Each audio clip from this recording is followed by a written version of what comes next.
بسم الله الرحمن الرحيم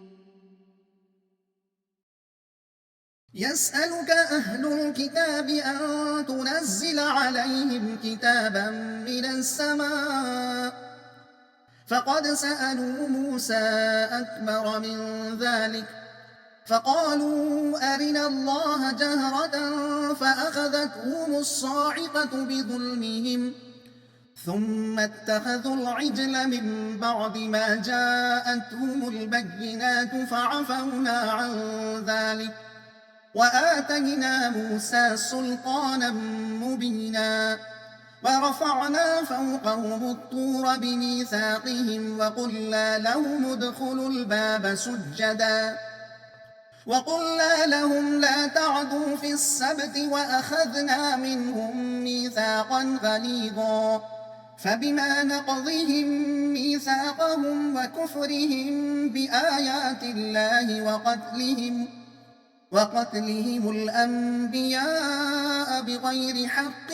وقولهم قلوبنا غلف بل طبع الله عليها بكفرهم فلا يؤمنون إلا قليلا وبكفرهم وقولهم على مريم بهتانا عظيما وقولهم إنا قتلنا المسيح عيسى ابن مريم رسول الله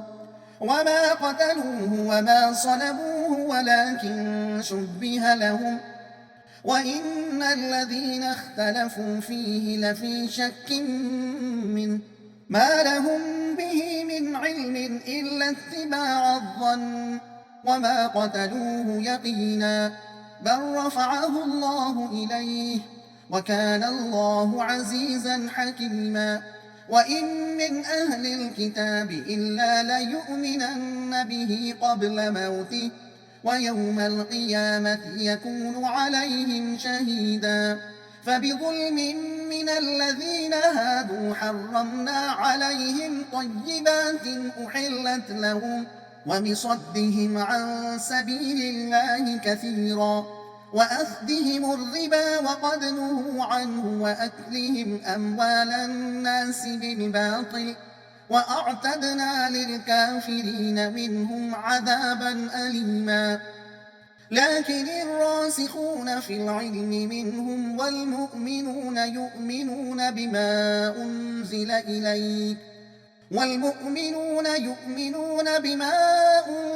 إليك وما أنزل من قبلك والمقيمين الصلاة والمؤتون الزكاة والمؤمنون بالله واليوم الآخر أولئك سنؤتيهم أجرا عظيما. مضمون یہودیوں کی قومی تاریخ کے چند نمایاں واقعات کی طرف سرسری اشارات. مطلب: اے نبی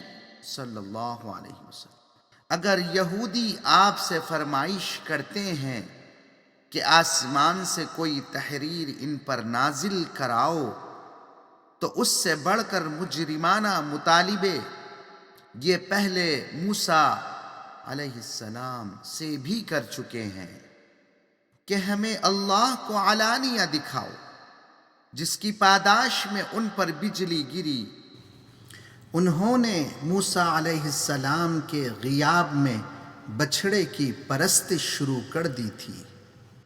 اللہ نے انہیں حکم دیا کہ شہر کو فتح کر کے اس میں عاجزی کے ساتھ داخل ہوں، تو انہوں نے اس کی خلاف ورزی کی. انہیں حکم دیا گیا تھا کہ یوم السبت یعنی ہفتے کے دن کا احترام کرو، مگر انہوں نے اس کی خلاف ورزی کی. متعدد پیغمبروں کو ناحق قتل کر دیا. یہ کہتے ہیں کہ انہوں نے عیسیٰ ابن مریم کو قتل کر دیا، حالانکہ اللہ نے انہیں اوپر اٹھا لیا. یہ لوگوں کو اللہ کے راستے سے بھٹکاتے ہیں، سود کھاتے ہیں، ناجائز مال ہڑپ کرتے ہیں. دنیا میں ان کے لیے ذلت ہے اور آخرت میں دردناک عذاب ہوگا.